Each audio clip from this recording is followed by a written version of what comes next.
أعوذ بالله السميع العليم من الشيطان الرجيم بسم الله الرحمن الرحيم الحمد لله الذي هدانا لهذا وما كنا لنهتدي لولا أن هدانا الله لقد جاءت رسل ربنا بالحق الصلاة والسلام على رسول المسدد المصطفى الأمجد المحمود الأحمد أبي القاسم محمد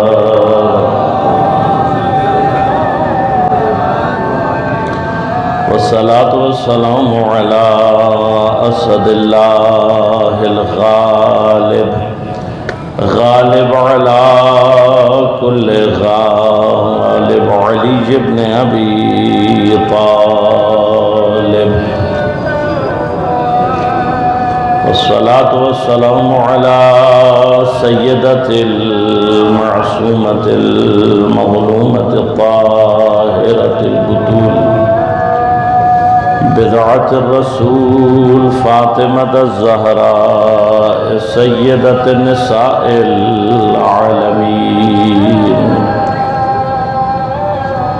والصلاة والسلام على الحسن المجتبى والحسين المظلوم وأهل بيته الطيبين الطاهرين المعصومين المظلومين المنتجبين المنتخبين لا سيما بقية الله في الأراضين روحي وأرواح العالمين لتراب مقدمه الفداء ولعنة الله على أعدائهم أجمعين أما بعد قال الله تعالى في كتابه الكريم بسم الله الرحمن الرحيم إنما يريد الله ليذهب عنكم الرجس أهل البيت ويطهركم تطهيرا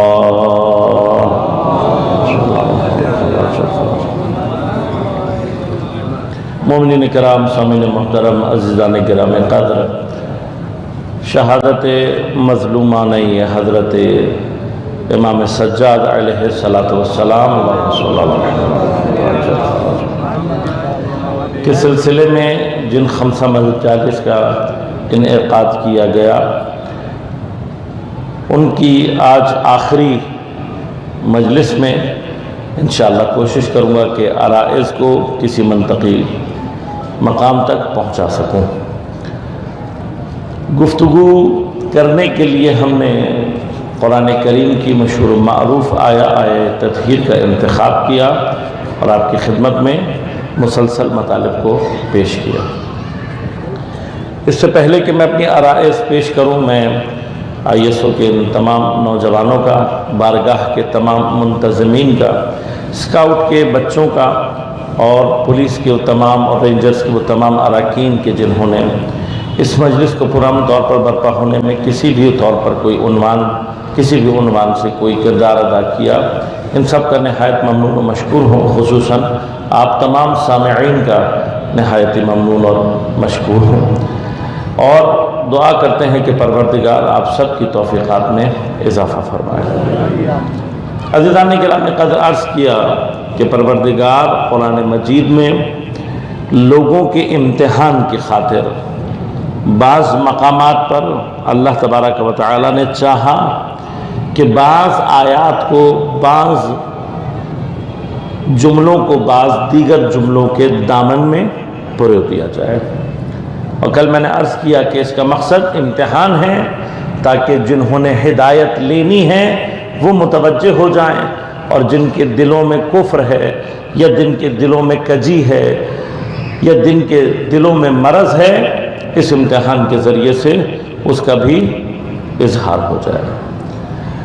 انہی میں سے ایک آیت انما آیت تطہیر کے اندر عرض کیا کہ اس سے پہلے کہ یہ بحث کی جائے کہ کون شامل ہے اور کون شامل نہیں ہے، سیاق اور سباق سے آپس میں کوئی ارتباط پیدا ہوتا ہے یا نہیں، سب سے پہلا مرحلہ یہ ہے کہ خود مرحلہ طہارت کو سمجھا جائے کہ منزل طہارت و تطہیر ہے کیا، اور پھر اس کے بعد یہ دیکھا جائے کہ کوئی اس آیت کے اس مرحلے میں داخل ہو بھی سکتا ہے یا نہیں۔ لہذا عرض کیا آپ کی خدمت میں کہ ایک مرحلہ تزکیہ ہے جس کو اذہاب الرجس سے اللہ تعالیٰ تعبیر فرما رہا ہے، اور دوسرا مرحلہ مرحلہ تطہیر ہے۔ پس جب تک تزکیہ حاصل نہیں ہوتا تطہیر معنی پیدا نہیں کرتے۔ خود تطہیر میں بھی مادی تطہیر بھی ہے، معنوی تطہیر بھی ہے۔ مادی تطہیر کے وسائل مادی اور معنوی تطہیر کے وسائل معنوی۔ مادی تطہیر اور بعض معنوی تطہیر کا وسیلہ پروردگار نے پانی کو قرار دیا ہے، لہذا اس دنیا میں مادی طور پر اور انسانوں کے اندر مبتلا بے طہارتوں میں اکثریت پانی کے ذریعے سے حاصل ہوتی ہے۔ پانی کے حوالے سے خدا دو مراحل کو ہمارے سامنے، ایک پانی کا کام کیا ہے تطہیر، اور دوسرا پانی کا مشہور و معروف کام جس کو سائنس نے بھی بیان کیا، بلکہ یہ کہوں کہ سائنس نے انکشاف اور ثابت کر دیا، تائید کر دی، وہ کیا ہے حیات۔ لہذا فرمایا وَجَعَلْنَا مِنَ الْمَاءِ كُلَّ شَيْءٍ حَيٍّ، اور ہم نے ہر زندہ شے کو پانی سے قرار دیا۔ بس پانی کے بنیادی طور پر دو کام ہیں، ایک طہارت اور دوسرا حیات۔ حیات کے معنی اور حیات کیا ہے، یقیناً یہ اپنے اندر ایک مفصل بحث ہے جو ایک جداگانہ گفتگو چاہتی ہے، بلکہ بندے کا اپنا نظریہ یہ ہے کہ ہمیں حیات اور موت کے موضوعات پر ضروراً بحث کرنی چاہیے، چونکہ بہت سارے مطالب ایسے ہیں کہ جو اگر موت اور حیات میں واضح نہ ہوں تو قرآن اور احادیث اصل سمجھ میں ہی نہیں آتی۔ اسی طرح سے اسلام میں پیش کردہ کئی ایسے مفاہیم اور مقامات عالیہ کہ جن کو دین بیان کرتا ہے، جب تک ہمارا ان سے متعلق مفہوم واضح نہیں ہوتا تب تک ہمیں یہی سمجھ میں نہیں آتا کہ یہ ہے کیا۔ اب جب شے ہی یا مفہوم ہی سمجھ میں نہیں آیا تو اس سے متعلق آگے کی گفتگو بیکار ہو جاتی ہے۔ انہی میں سے ایک مرتبہ، ایک منزل، ایک مقام شہادت ہے۔ شہادت کے حوالے سے عمومی جو ذہنیت ہے وہ کیا ہے کہ شہادت موت ہے، لہذا ہم ایک نعرہ بھی لگاتے ہیں، وہ کیا کہتے ہیں، موت یا شہادت۔ تو ہم شہادت کو موت کی صف میں لا کر کھڑا کر دیتے ہیں، جبکہ شہادت بنیادی طور پر موت نہیں ہے، بلکہ شہادت ایک اعلیٰ عرفہ اور سپیریئر حیات اور لائف کا نام ہے۔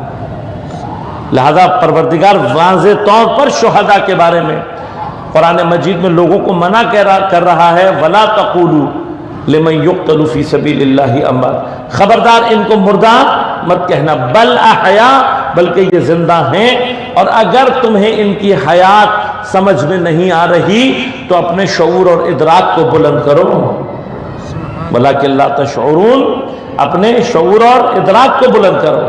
یعنی اتنی سپیریئر لائف ہے، اتنا افضل مرحلہ ہے حیات کا کہ اسے عام شعور انسانی سے حتی درک نہیں کیا جا سکتا۔ لہذا خود شہادت حیات ہے، اور اسی وجہ سے حیات کے مفہوم کو قرآن میں سمجھنے کے بعد، اب یقیناً میں تفصیل میں نہیں جا رہا، صرف اشارہ کروں گا، اگر ہمیں قرآن کا اور اہل بیت کا یعنی اسلام کا پیش کردہ حیات اور موت کا مفہوم سمجھ میں آ جائے تو کچھ عجیب سی چیزیں سامنے آتی ہیں۔ وہ عجیب سی چیزیں کیا ہیں کہ قرآن کا، اسلام کا اور اہل بیت کا مفہوم و حیات و موت ہمیں یہ سمجھاتا ہے کہ پاسبلٹی ہے، ممکن ہے کہ کچھ افراد جو زمین کے نیچے دفن ہو چکے ہیں زندہ ہوں، اور بہت سارے افراد جو زمین پر چلتے پھرتے دکھائی دے رہے ہوں در واقع مردہ ہوں۔ تو کچھ یوں سمجھ لیجئے کچھ زندہ ہیں جنہیں دفن کر دیا گیا ہے، اور کچھ مردہ لاشیں ہیں جو زمین پر چلتی پھرتی نظر آ رہی ہیں۔ یہ حیات اور موت کا تصور سمجھنے کے لیے بھی ہمیں پانی کی حقیقت کو بھی ایک مرتبہ سمجھنا پڑے گا کہ جس سے در واقع دنیا میں حیات ہے۔ اب ایک اسی پانی کی حیات یا پانی سے حیات کا ایک تصور وہ ہے جو میں اور آپ دیکھ رہے ہیں، اور سائنس بھی بیان کر رہی ہے۔ سائنس نے کیا کہہ دیا بھائی، ہر زندہ چیز پانی سے بنتی ہے۔ اس کو بہت ذہن میں اپنے اچھی طرح سے بیٹھا لیں۔ اب لا بات ہے، میں سائنس کی بحثوں میں الجھنا نہیں چاہتا۔ کیوں ہم کہتے ہیں کہ پانی سے حیات ہے؟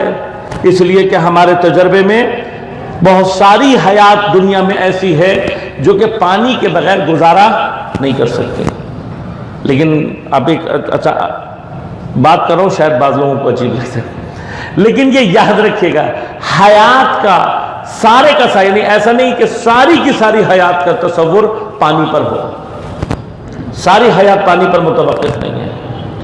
کچھ چیزیں ایسی بھی ہیں دنیا میں زندہ جن کا پانی سے اور آکسیجن سے کوئی تعلق نہیں ہے۔ بیکٹیریاز کی ایک بہت بڑی تعداد ایسی ہے جو کہ نائٹروجن پر زندہ رہتی ہے۔ اس کو زندہ رہنے کے لیے نائٹروجن چاہیے ہوتی ہے، آکسیجن نہیں چاہیے ہوتی۔ تو اب وہ چیزیں، اب اس کے اندر بحث ہے، خود اجنہ کے جو وجود ہے اس کے اندر بھی ایک بحث ہے، میں اس طرف نہیں جانا چاہتا۔ یہ ہمارا تصور ہے جو سائنس نے ہمیں دیا، اور ہم نے تصور کر لیا کہ بھئی جہاں پانی ہوگا وہاں حیات ہوگی۔ یہ اشتباہ ہے، ضروری نہیں ہے۔ ہر جگہ پانی سے حیات ضروری نہیں ہے۔ لہذا یہ جو ابھی سائنسدان اپنے بہت سارے خلائی پروگرام بھیجتے ہیں اور مختلف سیاروں پہ پانی تلاش کرتے پھر رہے ہیں کہ بھئی پانی اگر مل گیا تو حیات مل جائے گی، یہ ضروری نہیں ہے، اصلاً ضروری نہیں۔ میں نے عرض کیا نا، ایک مورد بھی اگر ہم ایسا پیدا کر لیتے ہیں کہ جو زندہ ہو اور اسے آکسیجن کی ضرورت نہیں ہے، تو اس کا مطلب ایسی حیات کو سمجھا جا سکتا ہے کہ جو بغیر آکسیجن کے وجود میں آ سکتی ہے۔ لہذا پانی کی تلاش مت کرو، حیات کی تلاش کرو۔ لہذا اب یہاں پر ہمیں ایک مرتبہ یہ بھی تصور کرنا پڑے گا کہ پھر جو قرآن کہہ رہا ہے کل شے، دیکھیں جب قرآن کل کہہ رہا ہے تو کل کا معنی پھر کل ہے، یعنی سب۔ وَجَعَلْنَا مِنَ الْمَاءِ كُلَّ شَيْءٍ حَيٍّ، ہم نے پانی سے ہر وہ شے کہ جو زندہ ہے اس کو پانی سے قرار دیا۔ یعنی حیات کا مایہ کیا ہے؟ سب پانی۔ اب حیات کا منبع اگر پانی ہے اور ہم نے کوئی ایسی چیز ثابت کر دی کہ جو پانی سے اپنی زندگی کو نہیں لیتی یا پانی کے اوپر ڈیپینڈ نہیں کرتی، تو پھر آپ آیت کا معنی کیا کریں گے؟ اس کل شے کو کہاں لے کر جائیں گے؟ تو وہاں پر بھی آپ کو پانی کے معنی سمجھنے پڑیں گے، لیکن پھر سے کہوں گا کہ پانی اور حیات دونوں کے معنی کو سمجھنے پڑیں گے۔ حیات حقیقی کیا ہے؟ کہ جو شہید کو موت کے دروازے سے گزر جانے کے باوجود بھی محمد و آل محمد صلوات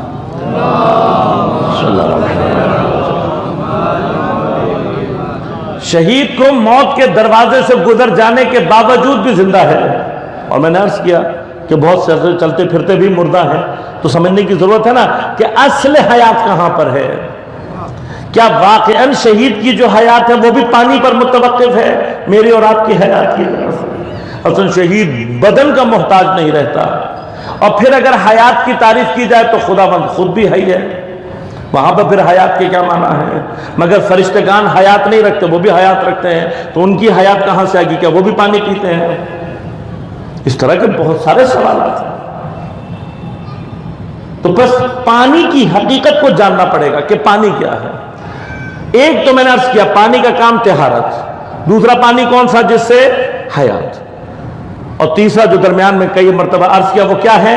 وہ پانی کہ جس کے لیے خداوند فرما رہا ہے هو الذی خلق السماوات والارض فی ستۃ ایام وکان عرشہ علی الماء، کہ جب اس نے زمین و آسمان کو 6 دنوں میں نے عرض کیا کہ یہاں پر دن سے مراد شب و روز نہیں ہے، اس لیے کہ یہ جو شب و روز والا دن ہے اس کا تعلق زمین کی اور سورج کی حرکتوں سے ہے۔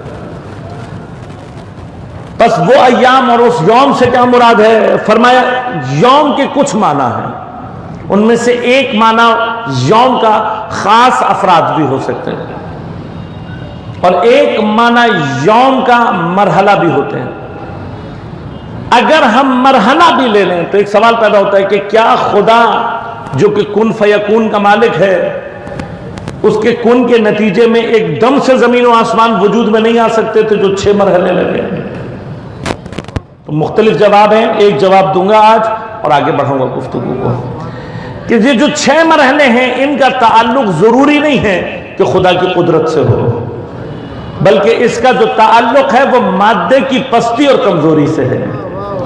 مادے کے اندر مسئلہ یہ ہے خدا کا کن ہو چکا، ابھی تک کائنات میں جو کچھ پیدا ہو رہا ہے اور قیامت تک ہوتا رہے گا سب کن کا نتیجہ ہے، لیکن مادے کی کمزوری یہ ہے کہ اسے زمان اور مکان چاہیے، اسے وقت چاہیے، درجہ بدرجہ وہ اپنے آپ کو ظاہر کرتی ہے۔ بس میں بھی کن کے نتیجے میں ہی پیدا ہوا ہوں، لیکن میں جو شخص کاظم نقلی یہاں پر آپ کے سامنے موجود، میری کمزوری کیا ہے کہ وہ سارے مراحل طے ہوں، زمین و آسمان سے بننے سے لے کر آدم علیہ السلام کے آنے سے لے کر پھر پشت سے سارے کے سارے اجداد یہاں تک پہنچیں گے تو میں پیدا ہوں گا، اور اس سلسلے میں ذرا سا بھی اگر معاملہ اوپر نیچے ہو جائے تو جو چیز پیدا ہوگی وہ میں نہیں ہوں گا۔ تو نتیجہ تو کن کا ہے، لیکن ہماری مجبوری ہے کہ ہمیں وہ مرحلے، وہ سارے کے سارے فیزز چاہیے جس کے نتیجے میں ہم ظہور کریں گے۔ لہذا ان 6 مراحل سے کیا مراد ہے اس کے اندر علماء نے بحث کی ہے، وہ فلسفے کی بحث ہے، میں آج اس کی طرف نہیں جانا چاہتا، لیکن مراد اگر 6 مرحلے ہیں تو ان 6 مرحلوں کی بات خدا کی طرف نہیں پلٹتی بلکہ خود زمین و آسمان کی کمزوری کی طرف پلٹتی۔ اب یہ 6 مرحلے جو بھی ہیں، ان 6 مرحلوں سے پہلے کانا عرشہ علی الماء، اللہ کا عرش پانی کے اوپر ہے۔ یہ کون سا پانی؟ یہ والا پانی اگر سمجھ میں آ گیا تو پھر نیچے کے بہت سارے مراحل خود بخود حل ہو جائیں گے۔ اب اگر کوئی یہ تصور پیدا کرے کہ وہاں پر عرش سے مراد کوئی تخت ہے، جیسا کہ کرسی سے بھی مراد کوئی کرسی، کوئی چیئر لیا گیا،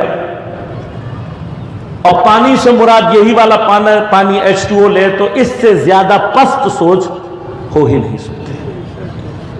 ابتدا اس کی یہ ہے کہ خدا جسم و جسمانیت سے ماورا ہے، تو جو جسم و جسمانیت سے ماورا ہو اس کے لیے عرش اور کرسی معنی پیدا نہیں کرتا، لہذا جب وہ کرسی کا ذکر کرتا ہے تو فرماتا ہے وسع کرسیہ السماوات والارض، کہ اس کی جو کرسی ہے اس کی وسعت میں زمین و آسمان سارے کے سارے موجود ہیں، لیکن عرش کی وسعت بیان نہیں کی۔ عرش کے لیے صرف کہیں فرمایا عرش العظیم، کہیں کریم، کہیں اور کوئی صفت استعمال کی، لیکن عرش کی وسعت کو بیان نہیں کیا ہے۔ امام فرماتے ہیں کہ عرش کی وسعت ایسی ہے کہ جو نہ سمجھ میں آ سکتی ہے نہ بیان ہو سکتی ہے، اصل قابل نہیں ہے عرش کی وسعت کہ اسے تصور کیا جا سکے۔ خود عرش بھی اپنے حقیقی معنی میں قابل تصور شے نہیں۔ صرف جب امام سے کسی نے بہت التجا کی تو امام نے ایک مثال دے کر یہ کہا کہ یوں سمجھ لو کہ تمام زمین و آسمان، پوری کائنات کرسی کے مقابلے میں ایسے ہے جیسے کوئی بہت بڑا ریگستان ہو اور اس ریگستان کے عین مرکز میں ایک انگوٹھی پڑی ہو، ایک انگوٹھی کا چھلا پڑا ہو، بہت بڑے صحرا میں انگوٹھی کے چھلے کی کیا حیثیت ہے؟ فرمایا کہ کرسی کے مقابلے میں پورے تمام اس جہان مادی کا ایسے ہی تقابل کیا جا سکتا ہے گویا بہت بڑے صحرا میں ایک انگوٹھی۔ اور پھر فرمایا کہ عرش اور کرسی کے درمیان میں بھی یہی نسبت ہے، یعنی آگے خود کرسی عرش کے مقابلے میں کیسے ہے جیسے بہت بڑے صحرا میں کوئی ایک انگوٹھی پڑی ہو۔ تو اب یہ جو امام سمجھانا چاہتے ہیں وہ یہی صرف ذہن کو ایک تصور دینا چاہتے ہیں کہ عرش کی وسعتیں کتنی ہو سکتی ہیں۔ صرف ایک تصور اجمالی، حقیقی نہیں ہے یہ بھی۔ اب یہ دونوں چیزیں ہیں کیا؟ کرسی کیا ہے اور عرش کیا ہے؟ تو اہل بیت علیہ الصلوۃ والسلام نے، اگر میں اسی لیے کہتا ہوں کہ نہ ہوتے تو ہم انہی چیزوں میں بھٹکتے رہ جاتے کہ ہے کیا۔ فرمایا کہ کرسی بھی اللہ کا علم ہے اور عرش بھی اللہ کا علم ہے۔ اب کرسی کون سا علم ہے اور عرش کون سا علم ہے؟ فرمایا کہ کرسی وہ علم ہے کہ جس سے پوری تمام مادی کائنات کی جتنی بھی تدبیریں ہیں اور جتنے بھی اوامر ہیں، اس کرسی کے علم کے ذریعے سے پروردگار انہیں انجام دیتا ہے۔ لیکن اس کی جو وسعت ہے اس عالم مادی کے مقابلے میں وہ اتنی زیادہ ہے کہ ہم اسے تصور نہیں کر سکتے۔ عرش فرمایا کہ وہ علم ہے کہ جس سے پروردگار نے تمام مخلوقات، یہ تو مادی ہے، نان مٹیریل جتنی بھی مخلوقات ہیں اور سب کچھ ہے، ابتدائے خلق کو اللہ نے جس علم کے ذریعے سے شروع کیا وہ عرش ہے۔ اب اس علم کی کیا کیفیت ہے ہم درک نہیں کر سکتے، اصل بحث ہی ہمارے اس سے خارج ہے۔ لیکن یہ سمجھ میں آتا ہے کہ علم الہی کی کوئی ایک تجلی ایسی ہے کہ جو جب عرش کی صورت میں نمودار ہوتی ہے تو خلقتیں آغاز کرتی ہیں۔ جہان میں خلقت مخلوق کا آغاز ہوتا ہے اس کے ذریعے سے، اور اس کو تحمل کرنے، یعنی اب عرش کیا ہے؟ علم الہی جس سے مخلوقات بن گئی۔ اس علم الہی کو جس نے اٹھایا ہوا ہے، حمل کیا ہوا ہے، جس کے اوپر یہ ہے، وہ واسطہ ہے اس علم اور دیگر تمام مخلوقات کے درمیان میں۔ وہ واسطہ ہے اس علم اور دیگر تمام مخلوقات کے درمیان میں۔ اب وہ جس نے تمام مخلوقات سے پہلے عرش الہی کو حمل کیا اور واسطہ قرار پایا علم الہی اور مخلوقات میں، اسے الماء کہتے ہیں۔ لہذا بعض تعبیروں میں جہاں پر اول ما خلق القلم ملتا ہے، العقل ملتا ہے، وہیں پر الماء بھی ملتا ہے۔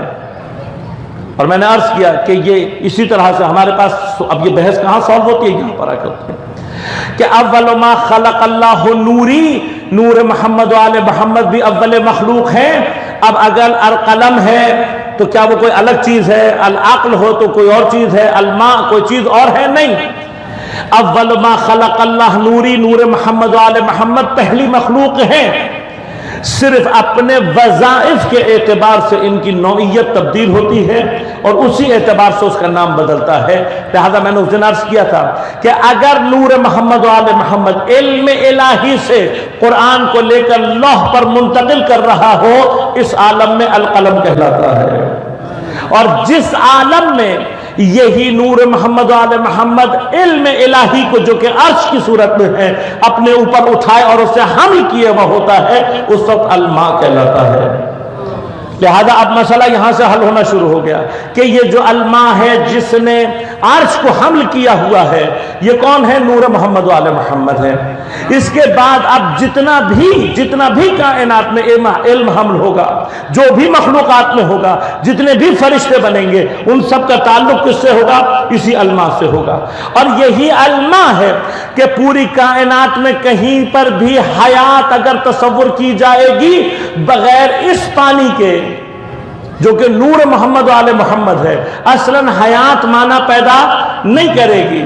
یعنی پروردگار سے حیات کے فیض کو لے کر پوری کائنات میں پھیلانا اس کے ذریعے سے ہے۔ اسی طرح سے پوری کائنات کے اندر تطہیر جس پانی سے قائم ہوتی ہے وہ بھی نور محمد و آل محمد علیہ السلام ہے۔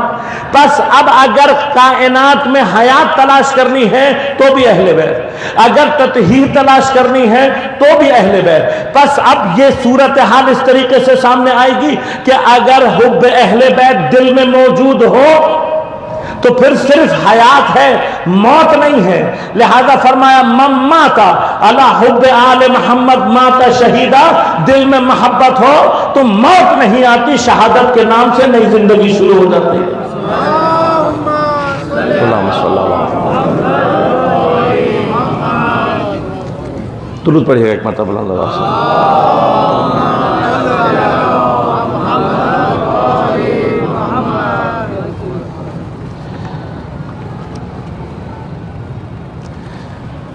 تطہیر بھی جہاں پر اہل بیت علیہم الصلوۃ والسلام کی محبت ہوگی، یہ نور جہاں واقع ہوگا، تطہیر کا عمل بھی وہیں سے شروع ہوگا۔ لہذا اگر کسی قلب میں محمد و آل محمد علیہم الصلوۃ والسلام کی محبت نہ ہو تو نہ اسلام کی طہارت اس کے اوپر اثر کرے گی، نہ غسل کی طہارت اس پر اثر کرے گی، نہ وضو کی طہارت اس پر عمل کرے گی۔ اصل طہارت معنی نہیں پیدا کرے گی۔ ہم تطہیر کے لیے، ہم پاکیزگی کے لیے، ہم پاک ہونے کے لیے جو پانی تلاش کرتے پھر رہے ہیں، یہ پانی صرف ظاہری تطہیر کر رہا ہے۔ خود اس پانی کو جو تطہیر عطا کی ہے وہ محمد و آل محمد علیہ السلام کی محبت نے کی ہے۔ لہذا یہ عزیزان من کائنات حوادث نہیں ہے، یہ ایکسیڈنٹل نہیں ہے کہ ایک ایکسیڈنٹ ہو گیا اور سب کچھ بن گیا نا، یہ کائنات انسیڈنٹ ہے، واقعات ہے۔ ہر چیز کو اللہ تبارک و تعالی نے ایک حکمت کی طرح سے کے ساتھ خلق کیا ہے۔ لہذا زمین پر حیات اور تطہیر بخشنے والا مادہ جو مادی زندگی میں تطہیر بھی دے گا اور مادی زندگی میں اغلب حیات بھی دے گا، اغلب حیات بھی پانی دیتا ہے، تطہیر بھی اغلب پانی دیتا ہے، یہ دونوں چیزیں دیتے ہیں۔ یہ جو تطہیر کرنا اور حیات دینا پانی کا اغلب فعل ہے کہ دنیا سمجھتی ہی یہ ہے کہ طہارت بھی پانی سے اور حیات بھی پانی سے، اس مائع نے یہ جو تشابہ اسمی پیدا کیا اور زمین پر ماں کہلایا۔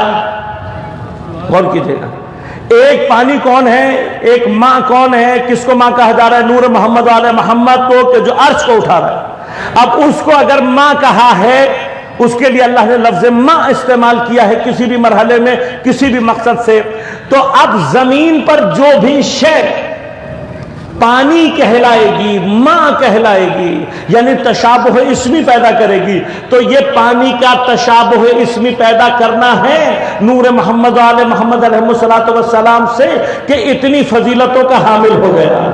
صرف تشابہ اسمی، جس مادے میں تشابہ اسمی پیدا کر لیا وہ تطہیر کا مرکز بھی بن گیا، حیات کا مرکز بھی بن گیا۔ تو اگر اہل بیت علیہم السلام سے تشابہ اسمی کسی شے کو اتنی فضیلت عطا کر سکتا ہے تو یہ بتائیے کہ جنہوں نے تشابہ معنوی اور حقیقی اہل بیت علیہ السلام سے حاصل کر لیا تو کائنات فضیلت میں ان کا مقام کیا ہوگا، کیا مقام ہونا چاہیے۔ لہذا یاد رکھیے گا کہ اصل شیعہ، اب شیعہ کون ہے؟ شیعہ حقیقی وہ ہے کہ جو اپنے اندر تشابہ حقیقی پیدا کرتا ہے ائمہ سے۔ صرف نام، اسی لیے ابھی کبھی موقع ملا تو انشاءاللہ آپ کے سامنے فضائل شیعہ جو کتاب لکھی گئی ہے اور اس کے اندر جو شیعوں کے فضائل اور مناقب اور مراتب لکھے گئے ہیں وہ پڑھ کر سناؤں گا۔ لہذا ائمہ علیہم السلام کے بزرگ اصحاب کو جب کوئی کھڑے ہو کر کہہ دیتا تھا کہ یہ شیعہ ہے تو وہاں کھڑے ہو کر رونا شروع کر دیتے تھے، آنسو بہنے لگتے تھے، اور جب کوئی پوچھتا تھا تو وہ لرز کر کہتے تھے تم نے اتنی بڑی نسبت مجھے دے دی ہے کہ مجھ جیسا گنہگار اس نسبت کے لیے قابل نہیں ہے۔ اہل بیت کا شیعہ ہونا الفاظ سے نہیں ہے عزیزان من، اہل بیت کا شیعہ ہونا عمل سے ہے، اور عمل میں بھی کب؟ کہ جب انسان اپنے اندر تشابہ پیدا کرنے کی کوشش کرے اہل بیت سے۔ ہمارا کام ہے کوشش کرنا، اور یہ کوشش یاد رکھیے گا اہل بیت علیہم السلام کے جس قدر فضائل، جس قدر ان کی مراتب علمی، جتنا آپ کو سمجھ میں آتا چلا جائے گا، جتنا مقام ہے اہل بیت علیہم السلام آپ کی نظروں میں اعلیٰ اور افضل ہوتا چلا جائے گا، اتنی عقیدت اور محبت اہل بیت سے خود بخود دل میں پیدا ہوتی چلی جائے۔ جتنی محبت پیدا ہوگی اتنا انسان، چونکہ انسان طبیعتاً ایسا ہے کہ اپنے محبوب سے شباہت پیدا کرنے کی کوشش کرتا ہے، اپنے محبوب سے شباہت۔ اگر ہمارے حقیقی محبوب محمد آل محمد علیہ السلام ہیں تو پھر ہونا کیا چاہیے؟ ہمیں بھی اہل بیت علیہ السلام سے تشابہ پیدا کرنا ہے۔ میں نے عرض کیا اللہم صلی اللہ علیہ کائنات خلق میں جو چیز صرف تشابہ اسمی پیدا کر لے وہ بھی ایک خاص کیفیت سے نور محمد والے محمد ہے۔ اس کے اندر اتنی فضیلت اور اتنے کرامات پیدا ہو جاتے ہیں. اب یقیناً چونکہ پانی موضوع نہیں ہے، ورنہ پانی کے اندر بھی گفتگو بہت ہے. لہذا عزیزان من، یہ جو ہمارے پاس اہل بیت علیہم السلام کی محبت کا گوہر ہے، اس کی قیمت کو سمجھنے کی کوشش کریں. یقیناً اس کا مقام، یقیناً اس کا مرتبہ اتنا ہے کہ اگر یہ محبت کسی قلب میں آ جائے حقیقی معنی میں، تو سنا آپ نے قلب المؤمن کیا ہے؟ عرش الہی. اب یہ اس میں کہاں پر آ کر چیزیں جڑتی ہیں آپس میں، وہ ایک اپنی جگہ پر مفصل بحث ہے کہ جب ہمارے لیے معنی قلب روشن اور واضح ہو جاتا ہے کہ قلب کہتے کسے ہیں، اور پھر محبت اہل بیت علیہ السلام کے معنی یہ دو چیزیں واضح ہو جائیں، تو پھر خود بخود سمجھ میں آتا ہے کہ قلب مومن اللہ کا عرش کیسے بنتا ہے. لیکن میں نے چاہا ہے کہ صرف کچھ باتیں آپ کی خدمت میں عرض کر دوں، کہ کچھ باتوں میں آپ تک بات کو پہنچا سکوں کہ عرش الہی کا حمل محبت اہل بیت کرتی ہے. قلب مومن اگر واقعاً محبت اہل بیت علیہ السلام سے پر ہو جائے تو اس قلب میں اس عرش کو حمل کرنے کی صلاحیت پیدا ہو جاتی ہے. یہ ان حاملان عرش میں سے شمار ہونے لگتا ہے، اور حاملان عرش میں شمار ہونے کا مطلب اللہ تبارک و تعالی سے قرب کی وہ منزل ہے جسے حتی فرشتگان مقرب بھی حاصل نہیں کر سکتے. لہذا سمجھیں، غور کریں اس بات پر کہ اہل بیت ہمارا ہاتھ پکڑ کر ہمیں کہاں پہنچانا چاہتے ہیں. اگر ہمیں یہ باتیں سمجھ میں آنے لگے کہ محبت آل محمد علیہ السلام ہمیں اس مقام تک لے جا سکتی ہے تو جنت تو عزیزوں بہت پیچھے رہ جاتی ہے. جنت کا تصور بہت پیچھے رہ جاتا ہے. لہذا محبت اہل بیت علیہ السلام، پانی ہٹا دو، اللہم صلی اللہ علیہ وسلم. اب اتنا قیمتی اگر گوہر ہے تو قیمت سخت ہونی چاہیے. لہذا میں نے عرض کیا تھا، مصائب اور مصیبتوں کو اپنے لیے نعمت سمجھیں، اس لیے کہ آپ کے قلب میں یہ گوہر موجود ہو اور قیمت نہ ادا کرنی پڑے، یہ ممکن نہیں ہے. لہذا اگر قیمت ادا کر رہے ہو تو مطمئن ہو جاؤ کہ گوہر قلب میں کہیں موجود ہے، اور کچھ نہیں، کم از کم بھی اگر کر رہے ہیں. میں نے تزکیے کی بحث کی تھی نا آپ سے، تزکیے کی بحث میں نے عرض کیا تھا کہ کم از کم اگر پاسنگ مارکس لینے ہیں، دنیا میں یہ چاہتے ہیں کہ کم از کم پاسنگ مارکس حاصل ہو جائیں، تو پاسنگ مارکس حاصل کرنے کے لیے کیا کرنا ہوگا؟ پاسنگ مارکس حاصل کرنے کے لیے بس کم از کم یہ کرنا ہوگا کہ جس وقت اس دنیا سے جا رہے ہو یہ محبت دل میں موجود رہ جائے، یہ محبت دل میں رہ جائے. اگر بس یہاں تک بھی تم نے بندوبست کر دیا، پاس ہو جاؤ. لیکن اہل بیت ہمیں صرف پاس کرانے نہیں آئے ہیں، یہ یاد رکھیے گا. اہل بیت ہمارا ہاتھ پکڑ کے ہمیں اس مقام تک لے جانا ہے. انشاءاللہ عرض کروں گا کبھی کہ مقامات اولیاء کیا ہیں کہ جو اہل بیت علیہ السلام کی محبت سے حاصل ہو سکتے ہیں. ٹھیک ہے، میں نے عرض کیا قیمت، ایسا نہیں ہے کہ ہم قیمت ادا نہیں کر رہے، قیمت ادا کر رہے ہیں، لیکن جتنے مقامات زیادہ حاصل کرنے ہیں پھر اتنی زیادہ قیمت دینی پڑے گی. یہ جو خوف کے عالم میں زندگی بسر کرنا ہے یہ کم قیمت نہیں ہے. بدترین خوف کے باوجود اہل بیت کی محبت سے ہاتھ نہ اٹھانا یہ کم قیمت نہیں ہے. ہمارے پاس الحمدللہ شہداء کی کوئی کمی نہیں ہے. اس فہرست میں پاکستانی تشیع اور پاکستان کے شیعہ انشاءاللہ اہل بیت کے سامنے سرخرو ہیں، لیکن ہمیں اپنے شہداء کے قدم بقدم چلنا ہے. اور شہادت کی منزل ذرا سی ضعیف ہو رہی ہے تو وہاں سے اسارت کی منزل شروع ہو گئی. اب ہمیں ڈر لگتا ہے اسیروں کے بارے میں گفتگو کرتے ہوئے، ہمیں ڈر لگتا ہے کہ ہم نے کچھ زیادہ کہہ دیا تو ہمیں بھی اٹھا لیں گے. بھیا محبت کی ہے تو بھگتنا پڑے گا. اگر محبت کی ہے تو بھگتنا پڑے گا. اگر محبت سے ہاتھ نہیں اٹھا سکتے تو مصیبتوں کے لیے تیار ہو جاؤ. اور یہ مصیبتیں جو اہل بیت کی محبت میں آ گئیں تو یہ ہی تو اوقات پیدا کروا دیتی ہیں، ورنہ ہماری حیثیت کیا ہے؟ مٹی سے بنے ہیں، مٹی میں گم ہو جائیں گے. اور اس ساری مٹی، دونوں مٹیوں کے درمیان میں ایک نجاست کا ظرف ہے، اس کے علاوہ کچھ بھی نہیں ہے. ابتدا بھی نجاست ہے، انتہا بھی نجاست ہے. جو ان نجاستوں میں سے ہمیں نکال کر طہارتوں کی بلندیوں پر پہنچاتی ہے وہ محبت اہل بیت علیہ الصلوۃ والسلام. تو قیمت تو دینی پڑے گی، قیمت کے لیے آمادہ رہو. یہ جان بلاخر جانی ہے. اہل بیت کی محبت میں نہیں گئی تو ٹرک مار کے چلا جائے گا. آج کل تو نوجوانوں کو ٹرک کی بھی ضرورت نہیں ہے، پان گٹکا ہی کافی ہے ان کے لیے. پتہ نہیں کیا اپنے آپ کو پہچانتے نہیں ہیں کہ ہم ہیں کون. اگر اہل بیت کی محبت دل میں ہے تو اپنی قدر و قیمت جاننے کی کوشش کرو. تم اتنے سستے نہیں ہو کہ پان گٹکے کھا کے مر جاؤ. خدا کے لیے سے باہر آؤ.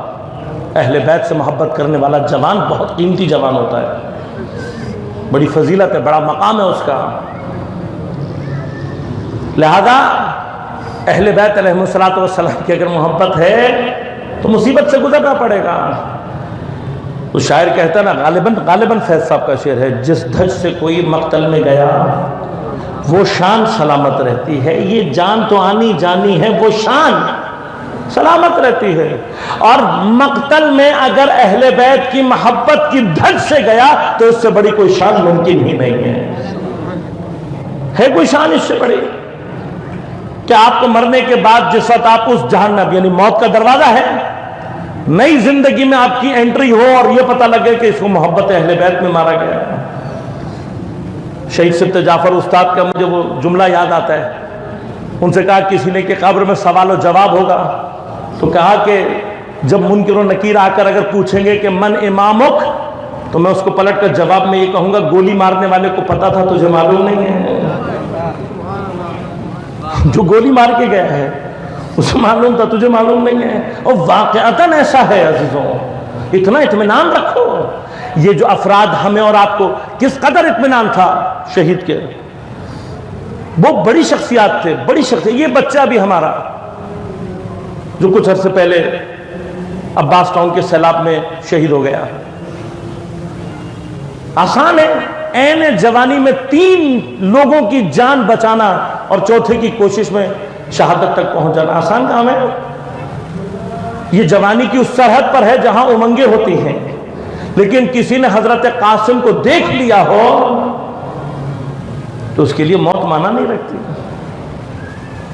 لہذا آمادہ رہیں. اب شہادت کا اگر پریشر سلو ہوا ہے شکر ادا کریں. اسارت کا شروع ہو گیا، مگر اسارت کربلا سے جدا ہے. کیا کربلا صرف شہادت کا نام ہے؟ اسارت کبھی موقع ملے گا تو عرض کروں گا انشاءاللہ. شہادت کی قیمت اللہ نے لگائی ہے، اسارت کی قیمت نہیں لگائی. میں نے عرض کیا نا، آبرو بھی خریدتا ہے اللہ. تو بیچ کے تو دیکھو آبرو کیا ہوگا، جیل چلے جاؤ گے. بس جس کو آبرو بیچ کر آؤ گے وہ کہاں سے کہاں پہنچا دے گا. وہ حسینی رنگ ہے، یہ زینبی رنگ ہے. آپ اٹھا کے لے جاؤ، ہمیں بھی لے جاؤ، کوئی مسئلہ نہیں ہے. آپ کی اسی لاقانونیت کا نتیجہ پاکستان اس وقت تباہی کی طرف جا رہا ہے. کسی بھی ادارے کو آپ قانون سے اوپر لے جائیں تو وہ اس کی تباہی کی ابتدا ہے. میں پاکستان، یقیناً ہمارا ملک اسلامی جمہوری ہے، یا تو آپ پاکستان کے ساتھ اسلامی نکال دیں، الگ کوئی ایسا ملک بنا لیں جس کا دین سے کوئی تعلق نہیں ہے، اپنا بھی کوئی مذہب اختیار کر لیں، پھر ہمیں آپ سے کوئی بحث نہیں. لیکن اگر آپ اپنے نام کے ساتھ مسلمان اور اسلام لگا رہے ہیں تو یہ یاد رکھیے گا کہ قانون سے بالا تر صرف خدا کی ذات ہے. حتی انبیاء کو اجازت نہیں ہے قانون سے اوپر جانے کی، ائمہ کو اجازت نہیں ہے قانون سے اوپر جانے کی. تو ہم اور آپ کیا چیز ہے؟ غور کیجئے. میں آپ کو سمجھا رہا ہوں، میرا کام ہے، یہ میری ڈیوٹی ہے کہ میں تحصیل علم کرنے کے بعد اپنے قوم کے افراد کو انذار کروں، ڈراؤں انہیں. قرآن کی آیت ہے، میرا فریضہ ہے اور میں متوجہ کر رہا ہوں کہ آپ اگر اپنے آپ کو قانون سے اوپر سمجھیں گے، عین اس مرحلے میں عین ممکن ہے کہ آپ شرک کا یا کفر کا آغاز کریں. کوئی نہیں. ہو سکتا ہے کہ آپ پاکستان کے دستور اور آئین سے اپنے آپ کو اگر بالا سمجھ رہے ہو، قرآن اور اسلام کے آئین سے بالا نہیں ہو سکتے. اور قرآن اور اسلام سختی کے ساتھ اس بات کی ممانعت کرتا ہے کہ حکومتی ادارے اپنی حدود سے تجاوز کریں. کسی کو حق حاصل نہیں ہے، کسی کو حق حاصل نہیں. اور ہمارے پاس سیرت موجود ہے. امیر المؤمنین علی علیہ السلام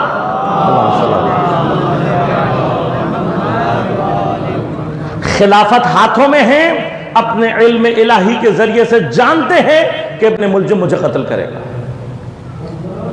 میثم میں تمار کو بتا رہے ہیں، میثم کہتے ہیں پروت مولا اس کو گرفتار کیوں نہیں کر لیتے؟ امام فرماتے ہیں میثم اس نے گناہ نہیں کیا ابھی.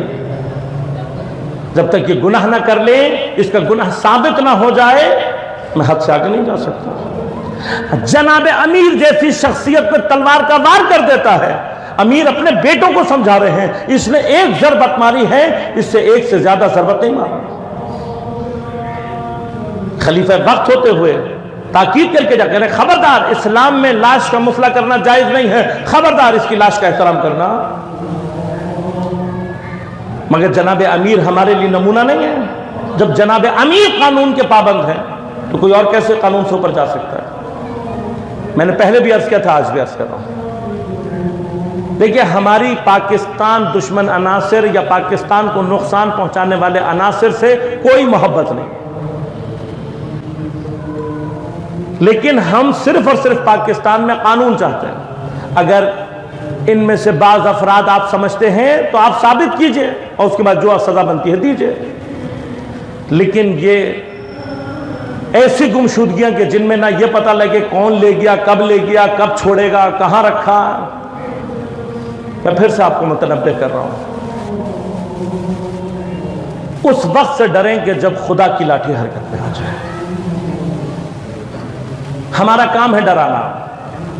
ایک طرف یہ جو تکفیری آؤٹ فٹ اتنا اوپر جا رہا ہے، کتنوں کو اندھا سمجھتے ہیں آپ؟ کتنوں کے منہ بند کریں گے؟ مگر انہوں نے ابھی اسرائیل کو تسلیم کرنے کے بعد پاکستان میں یہ سب کچھ نہیں کروایا تاکہ ان کی ان غیر اسلامی حرکتوں کے اوپر پردہ پڑ جائے. آپ کیا سمجھتے ہیں ہم یہودیت کا پیچھا چھوڑ دیں گے؟ خیبر سے میرے مولا نے جس جنگ کا آغاز کیا تھا، انشاءاللہ امام زمان اس جنگ کا اختتام کریں گے، اور زمین پر یہ زائنسٹ اور صہیونی نام کی کوئی چیز انشاءاللہ اس کو باقی نہیں رکھیں گے. تو ہم پیچھے ہٹنے والے نہیں ہیں اور ہم ہٹیں گے بھی نہیں. اور کسی بھی قیمت پر یہ ارض پاکستان، اس کے لیے ہمارے بزرگوں نے قربانیاں اور جان دی ہیں. یہ جو ٹولہ آج پاکستان کے لیے اپنے حقوق کا اظہار کر رہا ہے، علماء کی شان میں اور سادات کی شان میں گستاخی کرنے والے یہ جاہل ٹولہ تمہارے باپ نے بنایا ہے. جاؤ ذرا جا کر تاریخ دیکھو، تمہارے اجداد پاکستان کو کافرستان کہتے تھے. تمہیں اسلام کے نام پر اگر پناہ ملی ہوئی ہے، ہمارے باپ باپ نے دیے تمہیں. ورنہ جاؤ ذرا جا کر ہندوستان میں دیکھو تمہارے ساتھ کیا ہو رہا ہے.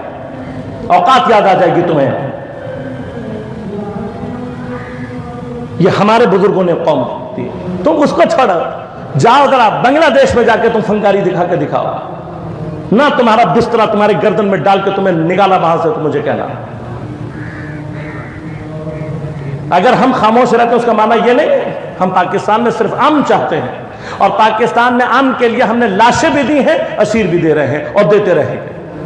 لیکن تمام جتنے بھی ادارے ہیں، ایک بات کہہ رہا ہوں کہ اگر پاکستان نے اسرائیل کے ساتھ کسی بھی مقام پر ہاتھ ملا کر پاکستان کے اسلامی نظریات کو تباہ برباد کرنے کی کوشش کی تو پھر ہم خاموش نہیں رہیں. کسی بھی قیمت پر خاموش نہیں.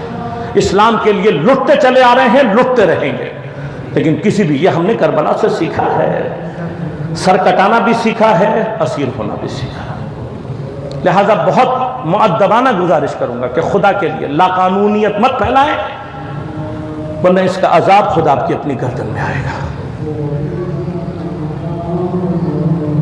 اسارت، تلوار، زہر، کون سا حربہ ہے جو ہم نے نہیں دیکھا؟ ہماری تاریخ بھری پڑی. آج کا دن میرے اس امام نے پیاس کی شدت میں تڑپ تڑپ کر گزارا ہے، جس کی پوری زندگی باقی ماندہ کربلا کے بعد سے لے کر آج شہادت کے دن تک کوئی مرحلہ ایسا نہیں ہوتا تھا کہ میرے مولا کے سامنے پانی کا جام آئے اور میرا مولا گریہ نہ کرے. کاش وقت ہوتا تو میں عرض کرتا.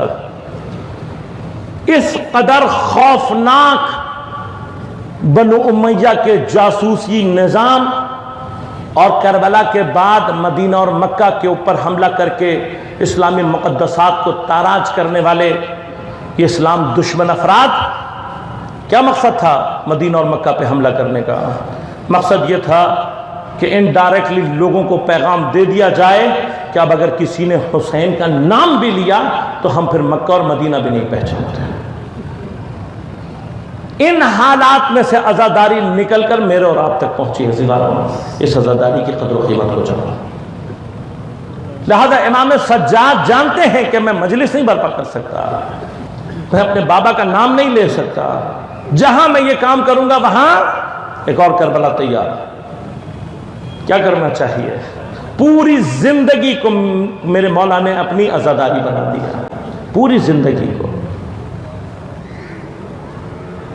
اپنا کام بھی جاری ہے، لیکن کر کیا رہے ہیں؟ جہاں پانی آتا ہے رونا شروع کر دیتے ہیں، کھانے پر بیٹھتے ہیں رونا شروع کر دیتے ہیں، جوان کی سیما کو دیکھتے ہیں رونا شروع کر دیتے ہیں، نوجوان کو دیکھتے ہیں رونا شروع کر دیتے ہیں، کسی کی گود میں بچے کو دیکھتے ہیں رونا شروع کر دیتے ہیں، 34-40 سال کے جوان کو دیکھتے ہیں رونا شروع کر دیتے ہیں، بوڑھے کو دیکھتے ہیں. کوئی مقام نہیں چھوڑا. لیکن ایک موقع ایسا بھی آتا تھا کہ جو لوگ ڈرتے تھے کہ کہیں امام سجاد کے سامنے یہ منظر نہ آ جائے. جانتے ہو عزیزو کون سا منظر تھا؟ کہ جب میرا مولا کسی قصائی کو، کسی جانور کو ذبح کرتے ہوئے دیکھ لے گا، بس وہ موقع میرے مولا کے اوپر قیامت کا ہوگا. خدا جانے سید سجاد کی آنکھوں میں کون سے منظر پھر جاتے تھے کہ تڑپ تڑپ کر اتنا روتے کہ بے ہوش ہو جاتے. کبھی قصائی سے پوچھتے اے میرے بھائی تو نے اس جانور کو پانی پلایا یا نہیں؟ وہ کہتا ہم مسلمان ہیں مولا، بغیر پانی پلائے ذبح نہیں کرتے. بس سر کو پیٹ کر رو کر کہتا ہائے میرا بابا، 3 دن کا بھوکا پیاسا ذبح کر دیا گیا. ارے جب دہشت دیکھتا جانور کو ذبح کرتے ہوئے، پوچھ بھائی تیری چھری تیز ہے یا نہیں ہے؟ وہ کہتا مولا ہم نے چھری کا تیز رکھا ہوا ہے. تڑپ کر کہتا ارے میرا بابا تو نے کنجر کی ضربتوں سے پسے گردن ذبح کر دیا گیا. کس کس چیز کو یاد کر کر کے روتا رہا. بس عزادار زہر ملتا ہے تو پیاس کی شدت زیادہ ہو جاتی ہے. مجھے تو اپنے اس مظلوم مولا کی اس بے بسی کا اندازہ نہیں ہوگا کہ جب سید سجاد پر پیاس کی شدت بڑھتی ہوگی زہر کے اثر سے تو میرا مولا پانی پیتا ہوگا یا حسین کو یاد کر کے روتا ہوگا، اصغر کو یاد کر کے روتا ہوگا، سکینہ کو یاد کر کے روتا ہوگا. بس عزادار چلا گیا حسین کا، دنیا سے چلا گیا حسین کا عزادار. امام باقر اپنے بابا کو غسل دے رہے ہیں. ارے غسل دیتے ہوئے امام باقر بھی ایک مرتبہ رونے لگے. عزادار دوسرا جنازہ ہے جس کو غسل دیتے ہوئے کوئی معصوم رویا ہے. یا علی یا مرتضی یا محمد باقر، ارے مولا رو کیوں رہے ہو؟ ہاتھوں پہ ابھی تک ہتھکڑیوں کے نشان، پیروں میں ابھی تک بیڑیوں کے نشان،